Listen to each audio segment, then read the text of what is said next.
최근 우리 주식시장이 이틀 연속 큰 폭으로 하락했고 어제 오후에는 코스피, 코스닥 시장에서 거래가 일시 중단되는 서킷 브레이크가 4년 5개월 만에 발동되기도 했습니다. 이에 따라 1,000만 명이 넘는 개미 투자자들의 심리적 공포가 매우 커진 상황입니다. 물론 최근 주식시장 변동성의 확대가 우리나라만의 문제는 아닙니다. 주요국의 통화정책 전환기를 앞두고 미국의 경기 침체 우려가 크게 부각되면서 전 세계, 특히 아시아권의 증시가 공통적으로 큰 하락폭을 보이고 있습니다. 다만 우리나라의 경우 우리 경제의 경기 상황이나 성장 능력, 그간의 주가 상승폭 등에 비춰볼 때 낙폭이 과다한 측면이 있다고 생각합니다. 정부는 투자자들의 불안 심리가 확대되지 않도록 상당한 위기의식을 갖고 시장 상황을 면밀히 점검하면서 필요할 경우 신속한 시장 안정 조치를 위해 만전을 기해 주시기 바랍니다. 뿐만 아니라 이번 주가 폭락을 계기로 우리 주식시장의 문제를 근본적으로 점검할 필요가 있습니다. 우리 정신은 오를 때는 조금 오르고 내릴 때는 많이 내리는 시장으로 투자자들에게 인식되고 있어 이로 인해 많은 투자자들이 미국 등 해외 증시로 떠나고 있는 실정입니다.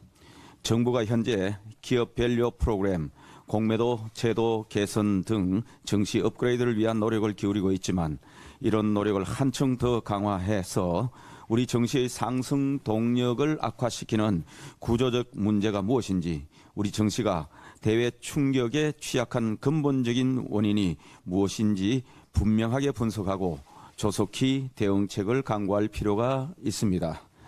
여당인 국민의힘에서도 정부의 시장 안정 조치 및 근본적인 제도 개선을 위한 입법 등 필요한 지원을 아끼지 않겠습니다.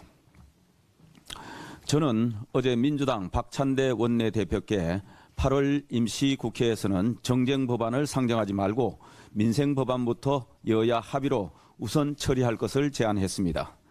여야 간에 이견이 없거나 이견이 크지 않은 법안은 신속히 논의하여 8월 말까지 처리하고, 이견이 크지만 민생 안정을 위해 시급한 현안은 하루빨리 여야정 협의를 시작해서 대안 마련에 착수하자는 뜻이었습니다.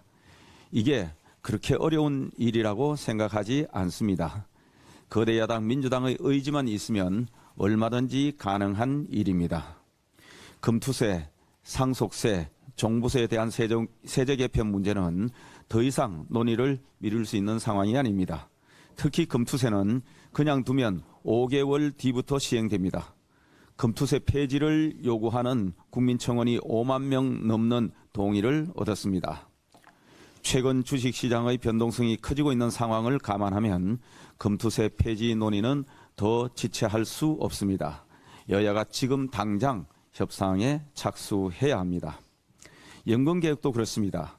연금개혁이 하루 늦어질 때마다 기금 손실이 1천억씩 늘어난다는 경고가 이어지고 있습니다.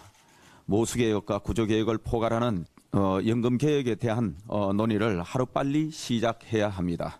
8월 말까지는 국회 연금개혁 특위를 구성해 여야정 협의를 시작합시다. 부동산 문제도 마찬가지입니다. 지금 집값 상승이 심상치 않다 보니 문재인 정권 시절의 미친 집값이 재현될 수 있다는 우려까지 나오고 있습니다. 재건축 공급 확대와 집값 안정을 위한 도시정비법 개정안을 하루빨리 국회에서 처리하여 시장 수요가 있는 곳에 주택 공급이 늘어나도록 해야 합니다.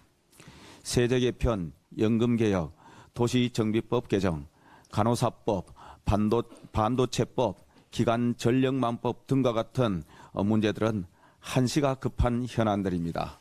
방송장악사법이나 불법파업조장법처럼 민주당이 밀어붙이는 정쟁 법안들보다 훨씬 더 시급한 현안들입니다.